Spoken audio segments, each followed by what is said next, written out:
I started singing first, and I started singing when I was like 4.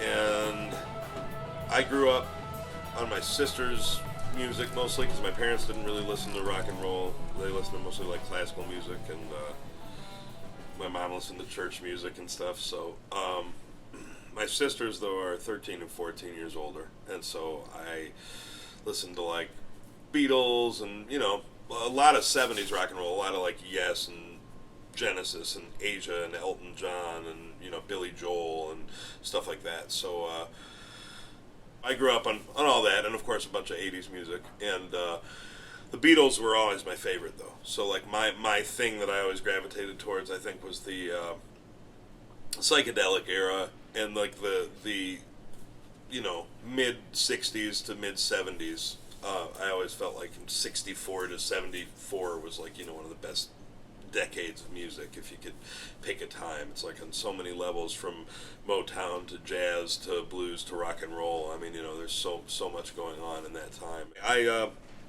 got real into that stuff and started writing music. I played piano really badly, and then I started playing French horn in 5th grade, and then like didn't practice much, and then when I was 13, I was in 8th grade, and they wanted me to sing in the jazz band in school, and I always thought the guitar was awesome, and I had to pick an instrument to play, and I didn't play anything well enough, so they needed a guitarist, and I learned as many chords as I could over my winter break, and you know, went in and played guitar in jazz band and sang. And so once I started playing guitar, I started playing like 6 hours a day. I loved Ray Charles, I loved Louis Armstrong, I loved like music that was steeped in that. I really just loved soulful music, and something that you can feel and you can tell, you know.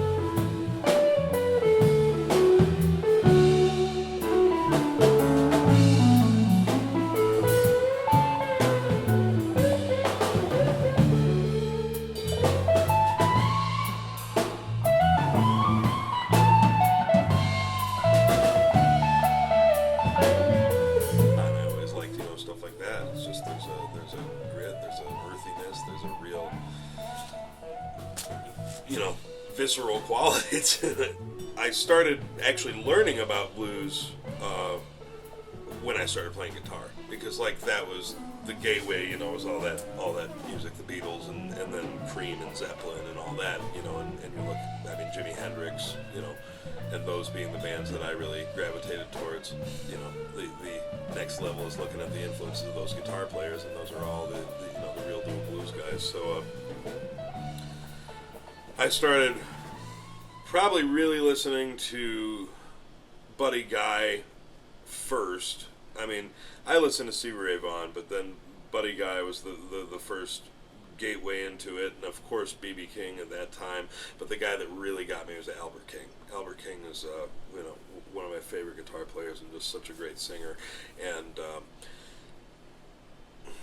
Robert Johnson, Skip James, you know, Lead Belly, like all the older acoustic blues, and you know, the Muddy Waters is my favorite blues singer probably. Count Basie and Wes Montgomery and John Scofield and Pat Metheny and all these things that the blues is a really important part of that too, you know. And it's like, I think the blues is such a common thread through all the music that we listen to, that it's like that is just a different way that it developed, you know. You have schooled blues musicians and you have unschooled blues musicians, and obviously regions and all that stuff. And I think that was another thing about blues, is it's like, it's this music that you can actually see, you know, because it's the same structure basically and the same kind of themes and all that stuff. It's like you can instantly see regionally how these sounds developed with it all over the country, and how, like, you know, Texas blues has a totally different sound than Kansas City or Memphis or New York, where, you know, bebop reflects, I mean, the pace and the hecticness of the city, you know, and all that stuff. I mean, it's like there's so much to come through the music, and of course Detroit has an amazing, unique sound too, you know. I mean, everything here is steeped in that funk and gospel and blues, and it's really got just a rich tradition of all of it. Everything you're gone goodbye.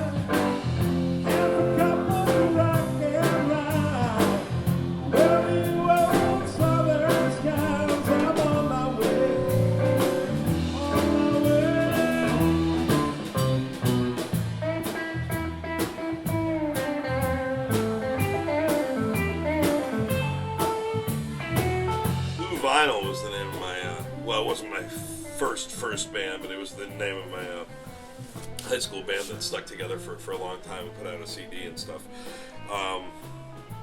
Man, we were just good friends, and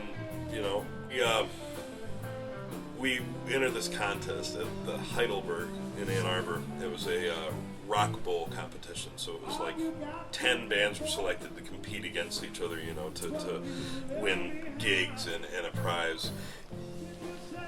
We won this thing, and everybody else was like in their 30s and 20s and stuff. I mean, it was real bands, so it was kind of crazy because we're all like, I think the drummer was 15 and we were 16 at that time.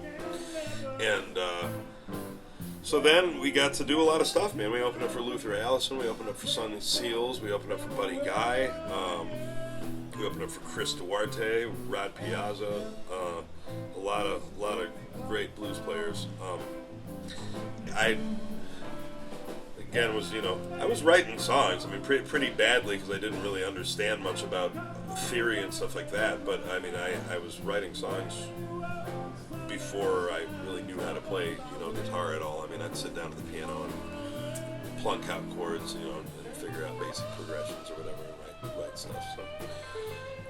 Love Michigan in general, and I love being close to Detroit, but I'm very proud to be from Ann Arbor. I mean, especially, with Iggy Pop and the Stooges, and, Bob Seger and John Sinclair, and such a great, counterculture tradition here. Man, it's a good place to be. I think it's a strange place to be right now because,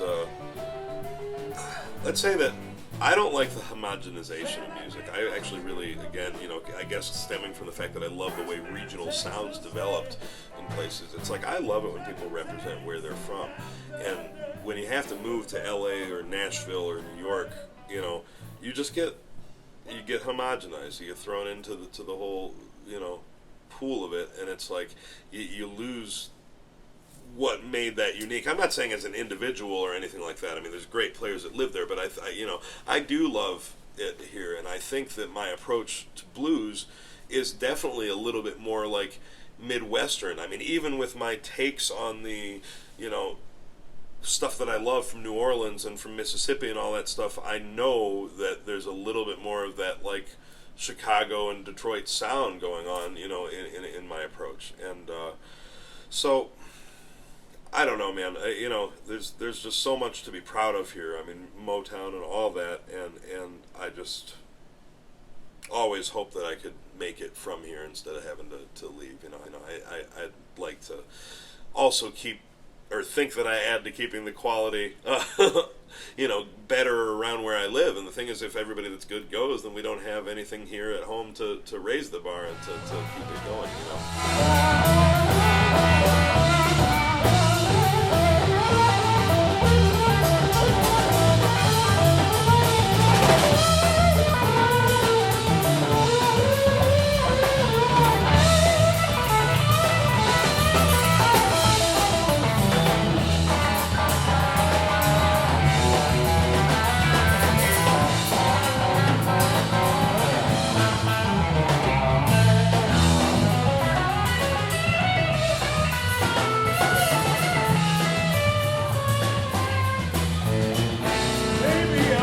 Jimmy and